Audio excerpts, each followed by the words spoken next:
2008च्या मुंबई हल्ल्याचा मास्टरमाइंड तहव्वूर राणा याचं आता हस्तांतरण होणार आहे। राणाला भारताकडे हस्तांतरित करण्याचा मार्ग आता मोकळा होतोय, कारण अमेरिकेच्या सुप्रीम कोर्टानं याला मंजुरी दिली आहे। हल्ल्यामध्ये दोषी ठरवण्याला दिलेलं आव्हान अमेरिकेच्या कोर्टानं फेटाळून लावलंय। तहव्वूर राणा हा मूळचा पाकिस्तानचा आहे, पण तो कॅनडाचा नागरिक सुद्धा आहे। राणाची शेवटची याचिका अमेरिकन कोर्टानं फेटाळली आहे आणि त्यामुळे त्याचं हस्तांतरण आता अटळ झालेलं आहे।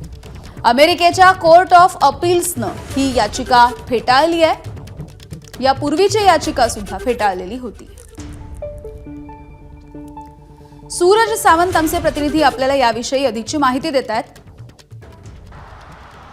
सूरज, किती महत्त्वाचं आहे आता तहव्वूर राणाचं होणारं हस्तांतरण, आणि खरं तर भारताच्या कूटनीतीला हे एक मोठं यशही मानलं जात आहे। यामिनी, नक्कीच एक मोठं यश हे भारताला यामध्ये मिळालेलं आहे, कारण 26/11 मधील जो मुख्य आरोपी होता डेव्हिड हेडली याला मदत केल्याच्या आरोपाखाली तहव्वूर राणा याला जवळपास यासाठीच आपल्याला हवा होता, भारताला हवा होता। पाकिस्तानचा मूळचा असणारा तो आता खरं तर कॅनडामध्ये स्थायिक झालेला आहे।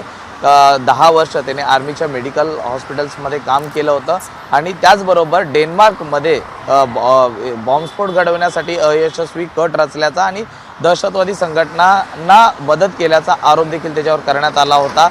हे भक्कम पुरावे असतानाच भारताने देखील त्याच्या प्रत्यार्पणाची मागणी केलेली होती आणि त्याबाबतचे सबळ पुरावे हे दिल्यानंतर काल अमेरिकेकडनं त्याला कुठेतरी यश प्राप्त आलेलं आहे। अमेरिकन कोर्टाने त्याला प्रत्यार्पणासाठी परवानगी देण्यात आल्याचं समोर आलेलं आहे। याआधी देखील त्याने जवळपास 2006 आणि 2008च्या दरम्यान हा संपूर्ण कट रचल्याचं तपासात समोर आलेलं आहे। हे भक्कम पुरावे आहेत आणि पाकिस्तानने कशा पद्धतीने या अशा आरोपींना सहभागी करून घेतलं होतं या कटामध्ये हे देखील त्या ठिकाणी उघडकीस आणण्यास मदत होऊ शकते। त्याचबरोबर यामागे आणखी किती जणांचा हात होता हे देखील पाहणं महत्त्वाचं राहील। मात्र दुसरीकडे प्रत्यार्पण होतंय हे खूप महत्त्वाचं आहे, कारण डेव्हिड हेडली नंतर हा एक तहव्वूर हा आणखी एक आरोपी असेल ज्याची चौकशी आता करण्यास मिळणार आहे आणि त्यामागे या कटात कोण कोण सहभागी आहेत हे पाहणं देखील तितकंच महत्त्वाचं राहणार आहे। खरं तर याआधी देखील त्याचा सहभाग हा समोर आलेला होता दहशतवादी संघटनांसोबतचा। जवळपास आर्मी मेडिकलमध्ये त्याने 10 वर्ष काम केली होती आणि त्यानंतर ते शिक्षण सोडून तो कॅनडा स्थायिक झाला होता आणि 4 देश तो फिरलेला असल्याचं देखील समोर आलेलं आहे। त्यामुळे अनेक गोष्टी या समोर येतील असं देखील प्रामुख्याने दिसतंय।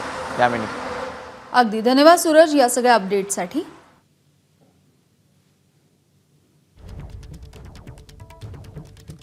त्यामुळे तहव्वूर राणा याच्या प्रत्यार्पणाचा मार्ग आता मोकळा होतोय। अमेरिकेच्या सर्वोच्च न्यायालयानं आता याला परवानगी दिली आहे आणि तहव्वूर राणाने ज्या याचिका केलेल्या होत्या त्या फेटाळून लावलेल्या आहेत। 2008 मध्ये मुंबईवरती जो हल्ला झाला होता त्या हल्ल्याचा मास्टरमाइंड होता तहव्वूर राणा आणि तो इतक्या वर्ष वेगवेगळ्या ठिकाणी खरं तर भारताच्या बाहेर होता आणि तो पळून गेलेला होता। त्यामुळे त्याला आता भारतामध्ये हस्तांतरित करण्याला अमेरिकेच्या सुप्रीम कोर्टानं ही मंजुरी सुद्धा दिलेली आहे।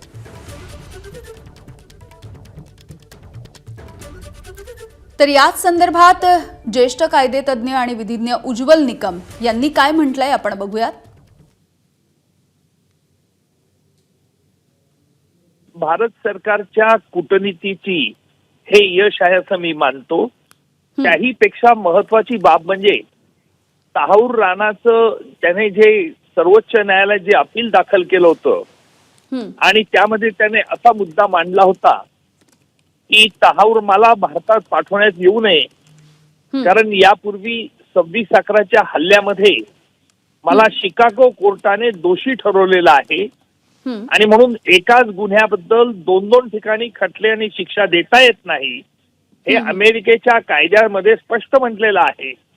परंतु अमेरिके प्रशासनाने त्याचा हा मुद्दा फेटाळून लावला आणि त्यावरती सर्वोच्च न्यायालयाने आज शिक्कामोर्तब केलेले आहे। आता याही पेक्षा माझ्या मते ही महत्वाची बाब आहे की ट्रम्प सरकार आल्यापासून त्यांनी जे काही नवीन ऑर्डिनन्स काढले त्या ऑर्डिनन्स मध्ये तहव्वूर राणाला भारतामध्ये पाठवण्याबद्दलच्या संदर्भात कुठेही प्रतिबंध केला नाही।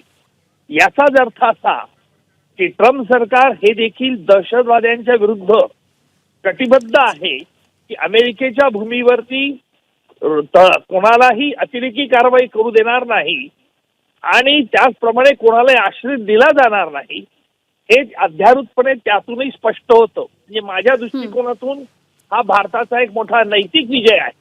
असं आहे की 26/11 हल्ल्यामध्ये यापूर्वीच मी मुंबईच्या न्यायालयात डेव्हिड हेडलीचा पुरावा घेतला होता. तो तहावूर राणाचा अतिशय जवळचा साथीदार आहे. डेव्हिड हेडलीने ISIचे पाकिस्तानच्या लष्कराचे या 26/11शी कशी निगडीत आहे हे देखील ईमेलचा पुरावा देऊन शिकागो कोर्टात स्पष्टपणे उघड केलं होतं आणि मुंबईच्या न्यायालयात मी त्या संदर्भात कागदपत्र दाखल करून घेतली आहे.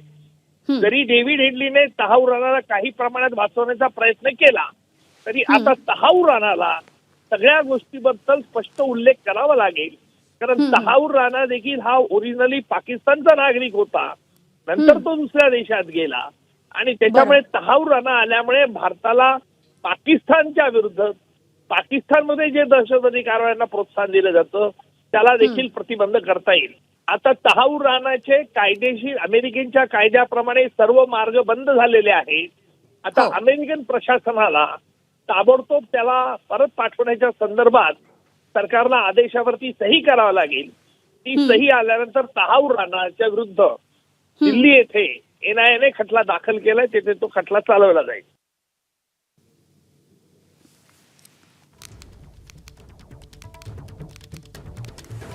तर 2008च्या मुंबई हल्ल्याचा हा जो मास्टर माइंड होता तहवूर राणा याचं आता हस्तांतरण होणार आहे आणि त्याच्या प्रत्यार्पणाचा मार्ग आता मोकळा झाल्याची ही माहिती आपण बघतोय.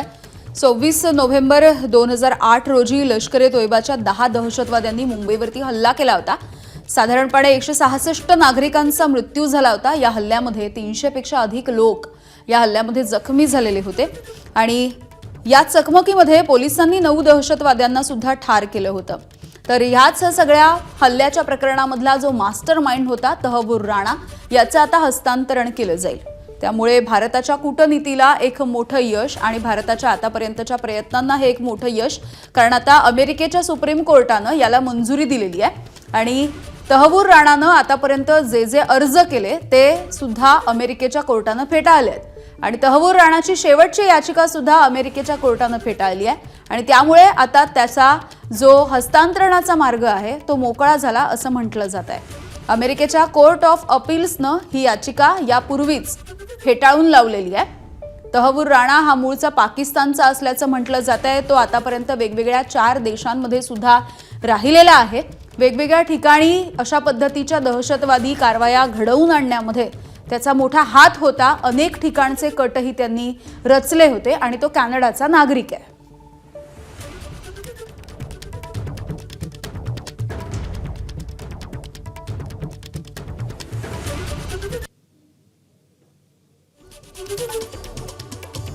तर हा तहवूर राणा नेमका कोण आहे आपण जाणून घेऊयात पुन्हा एकदा. मुंबईवरच्या 2008च्या दहशतवादी हल्ल्यामधला तो आरोपी आहे, मास्टर माइंड आहे.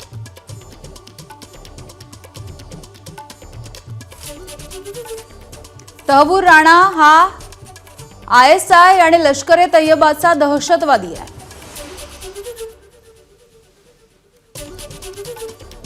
मुंबई हल्ल्याचा सूत्रधार डेव्हिड कोलमन हेडलीला तहवूर राणा यानं मदत केली होती. दहशतवादी हल्ल्याच्या 1 वर्षाच्या नंतर शिकागोमध्ये FBI कडून